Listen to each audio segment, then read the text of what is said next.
हिंदी की प्रसिद्ध कहानियों के लिए सब्सक्राइब करें हमारा चैनल श्रेष्ठ कहानियाँ। अपडेट के लिए बेल आइकन दबाएं। नमस्कार मित्रों, आशा करता हूँ आप सभी को मेरे द्वारा सुनाई जा रही कहानियाँ पसंद आ रही होंगी। चैनल को लाइक, सब्सक्राइब और शेयर करें। हाँ मित्रों, सब्सक्राइब करना ना भूलें। आइए शुरू करते हैं आज की कथा, राजा ययाति की कथा।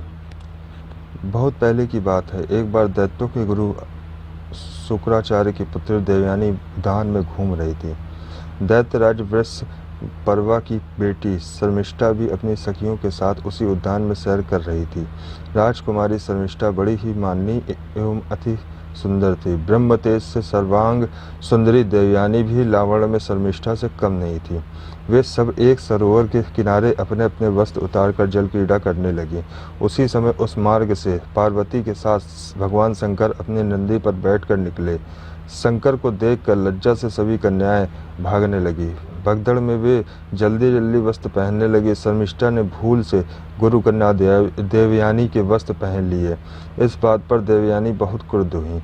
उसने शर्मिष्ठा की भर्त्सना करते हुए कहा, इस दैत्य कन्या के पहनने से मेरे वस्त्र अपवित्र हो गए।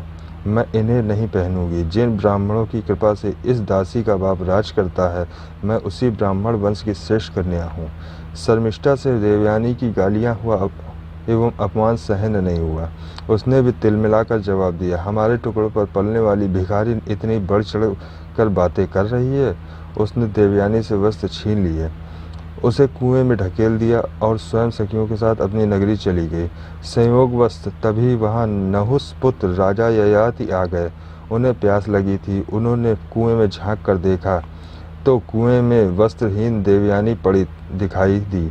उन्होंने अपना दुपट्टा नीचे डाल दिया और हाथ पकड़कर देवयानी को कुएं से बाहर निकाल लिया। देवयानी ने राजा ययाति से कहा, राजन, आपने मेरा हाथ पकड़कर मुझे बाहर निकाला है। अब यह हाथ कोई अन्य पुरुष नहीं पकड़ सकेगा। भगवान की कृपा से ही मुझे आपके दर्शन हुए हैं। अब मैं आपको ही पति स्वीकार करती हूँ। राजा को विचलित देखकर देवयानी ने बताया, मेरे पिता गुरु शुक्राचार्य के पास देवताओं के गुरु बृहस्पति के पुत्र कंच संजीवनी विद्या सीखने आए थे। उनसे मुझे प्रेम हो गया। जब वे विद्या सीख कर घर जाने लगे तो मैंने उनके सामने विवाह का प्रस्ताव रखा। उन्होंने मुझे गुरु पुत्री कहकर मेरे प्रस्ताव को अस्वीकार कर दिया। मैंने उन्हें श्राप दे दिया कि तुम पढ़ी हुई संजीवनी विद्या भूल जाओगे। कच्छ ने भी मुझे श्राप दिया कि कोई ब्राह्मण पुत्र मुझसे विवाह नहीं करेगा। अतः अब मैं आपसे अपने विवाह की याचना कर रहे हैं। राजा ने विवाह की स्वीकृति दे दी और अपने नगर को लौट गए। देवयानी ने सारा वृत्तांत अपने पिता को सुना दिया। शुक्राचार्य अपनी बेटी के अपमान की बात सुनकर बहुत क्रोधित हुए। वे पुत्री के साथ आश्रम छोड़ चल पड़े। दैत्यराज वृषपर्वा ने जब यह सुना तो वह डरा कि कहीं गुरुदेव सांप न दे दें। यह शुक्राचार्य के पीछे गया और उनके चरण पकड़कर गिड़गिड़ाने लगा। शुक्राचार्य ने राजा से कहा, राजा वृषपर्वा, मैं तुमसे अप्रसन्न नहीं हूँ, किंतु तुम्हें मेरी पुत्री देवयानी को प्रसन्न करना होगा। राजा ने गुरु पुत्री से विनयपूर्वक कहा, तुम्हारी जो इच्छा हो मुझसे कहो, मैं तुम्हारी इच्छित वस्तु तुमको अवश्य दूंगा। देवयानी बोली, राजन, आपकी पुत्री शर्मिष्ठा ने मेरा अपमान किया है। मेरी इच्छा है कि अब शर्मिष्ठा अपनी सहेलियों के साथ मेरी दासी बनकर रहे। शर्मिष्ठा समझदार थी। कुटुंब को इस संकट से बचाने के लिए शर्मिष्ठा ने देवयानी की दासी बनना स्वीकार कर लिया। अपनी सहस्त्र सहेलियों के साथ वह देवयानी की सेवा करने लगी। शुक्राचार्य ने अपनी पुत्री देवयानी का विवाह राजा ययाति के साथ कर दिया। राजा के साथ देवयानी जब विदा हुई तो शर्मिष्ठा भी अपनी सहस्त्र सहेलियों के साथ उनके साथ गई। शुक्राचार्य ने ययाति से वचन लिया कि शर्मिष्ठा को अपनी सेज पर कभी न आने देंगे। कुछ समय के बाद देवयानी को पुत्र हुआ। उस समय शर्मिष्ठा ने राजा ययाति से एकांत में मिलकर कहा कि वे उसके साथ भी विहार करें। राजा ययाति ने शर्मिष्ठा की बात मान ली। उन्होंने शुक्राचार्य के वचन की उपेक्षा कर दी। ययाति से शर्मिष्ठा के 3 पुत्र हुए तथा देवयानी के 2 पुत्र। देवयानी को पता लगा कि शर्मिष्ठा के पुत्र ययाति से उत्पन्न हुए हैं तो वह अति क्रोधित होकर अपने पिता के पास गई।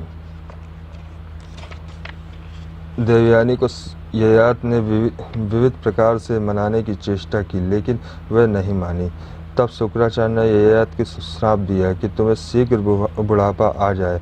ययाति ने कहा, ब्रह्मदेव, अभी तो आपकी पुत्री के साथ विषय भोग से मेरी तृप्ति भी नहीं हुई है। यह श्राप देकर आप तो अपनी पुत्री का ही अहित ही कर रहे हैं। शुक्राचार्य ने विचार कर कहा, यदि कोई तुम्हें अपनी यौवनावस्था देकर तुम्हारी वृद्धावस्था स्वीकार कर ले तो तुम यौवन सुख भोग सकोगे। राजा ययाति ने अपने सबसे छोटे पुत्र गुरु का यौवन दान में प्राप्त किया। युवा होकर उन्होंने सहस्त्र वर्ष तक विषय भोग किया, लेकिन उनकी तृप्ति नहीं हुई। अंत में उन्हें तीव्र वैराग्य हुआ। उन्होंने देवयानी से अपनी ही भर्त्सना करते हुए अपनी दशा का वर्णन किया।